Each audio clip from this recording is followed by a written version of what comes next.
সূর্য ডুবার আগেই কক্সবাজার সৈকতের বালির চরে জড়ো হতে শুরু করেন মানুষ। কেউ পরিবার নিয়ে, কেউ বন্ধুদের সঙ্গে। কারো হাতে খাবারের প্যাকেট, কারো হাতে ফল, শরবত আর নানা আয়োজন। সমুদ্রের ঢেউয়ের গর্জন আর স্নিগ্ধ বাতাসের মাঝে শুরু হয় ইফতারের প্রস্তুতি। চারপাশে তৈরি হয় এক উৎসবমুখর পরিবেশ। কেউ কেউ বালির চরে চেয়ার টেবিল বসিয়ে বিলাসী আয়োজন করছে। মনে হয় যেন সমুদ্র পাড়ে বসেছে ভিন্ন রকম এক আয়োজন। ইফতারের সময় ঘনিয়ে আসতেই সবাই বসে পড়েন বালির চরে। আজানের ধ্বনি বেশি আসতেই শুরু হয় ইফতার। খাবারের সঙ্গে সঙ্গেই চারপাশে ছড়িয়ে পড়ে তৃপ্তির হাসি। সমুদ্রের গর্জনে ভিন্ন স্বাদের সামুদ্রিক খাবারের ভরপুর আয়োজন উপভোগ করতে আজই চলে আসুন প্যাসিফিক বিচ লাউঞ্জ ক্যাফে কক্সবাজারে।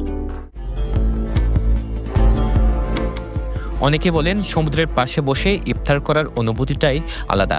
এ যেন সারাদিনের রোজার ক্লান্তি ভুলিয়ে দেওয়া এক প্রশান্তির মুহূর্ত।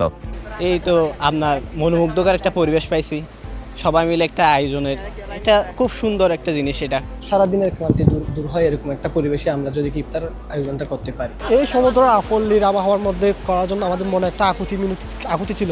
এই আকুতিটা পূরণ করার জন্য আমরা সবাই একসাথে এখানে চলে আসছি। সৈকতের ঢেউ আর মিলিমিলি বাতাস, এর মধ্যে যে ইফতার করাটাই স্পেশালি এটা অনেক মজার একটা বিষয়।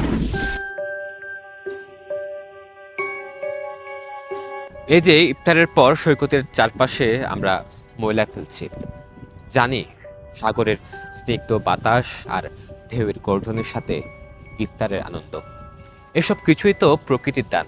তবে সবশেষে প্রকৃতির গায়ে আমরা ছুঁড়ে ফেলছি ময়লা আবর্জনা। অনেকে মনে করেন ইফতার শেষে সৈকত পরিষ্কার রাখা সবার দায়িত্ব।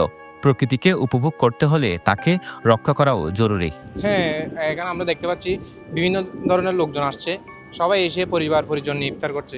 কিন্তু ইফতার করার পরে তারা সৈকতে যেখানে সেখানে ময়লা আবর্জনাগুলো ফেলে চলে যাচ্ছে।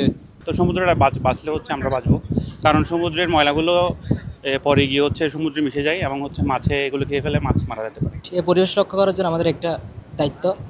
আমি সকল ইফতার সামগ্রী নিয়ে যারা আসে আমি তাই সবার উদ্দেশ্যে বলবো, আপনারা যে দেখছেন একটা সোনা মাছ, আপনার সুনাম অবশ্যই বজায় রাখবেন। ময়লা আবর্জনাগুলো থাকে, এগুলো যেন আমরা নিজ হেফাজতে রেখে নির্দিষ্ট একটা ডাস্টবিনে অথবা আমরা একটু উপরে উঠে গিয়ে নির্দিষ্ট একটা জায়গায় ফেলি। কিন্তু সময় গড়াতেই ধীরে ধীরে বদলে যেতে থাকে সে দৃশ্য। ইফতার শেষে বালির চরে পড়ে থাকা অসংখ্য প্লাস্টিক বোতল, খাবারের প্যাকেট, প্লাস্টিক প্লেট আর খাবারের উচ্ছিষ্ট, যে জায়গাটি কিছুক্ষণ আগেও ছিল আনন্দ আর প্রশান্তিতে ভরা, সেটাই পরিণত হয় আবর্জনার স্তূপে। রাত নামতেই ফেলে রাখা খাবারের গন্ধে বালির চরে ভিড় করে কুকুর। চারপাশে ছড়িয়ে থাকা প্যাকেট আর উচ্ছিষ্ট খুঁজে খেতে থাকে তারা। এদিকে বাতাসে উড়ে যাওয়া বোতল চলে যায় সরাসরি সাগরের পানিতে। সৈকতের বালির চর জুড়ে ছড়িয়ে ছিটিয়ে আছে অসংখ্য বোতল, প্লাস্টিক, পলিথিন সহ খাবারের বর্জ্য। প্রকৃতির অপার সৌন্দর্যের মাঝে এই দৃশ্যগুলো আমাদের অযত্নের সাক্ষী। সময় থাকতে যদি সচেতন না হয়, তবে এই প্রকৃতি আমাদের কাছে কঠিন হিসাব চাইবে। তবে আসুন সৈকতে ইফতারের আনন্দ শেষে আবর্জনাগুলো নির্দিষ্ট জায়গায় গিয়ে ফেলি, রক্ষা করি আমাদের প্রিয় সৈকত। সরোয়ার সাকিব, পেনওয়া নিউজ।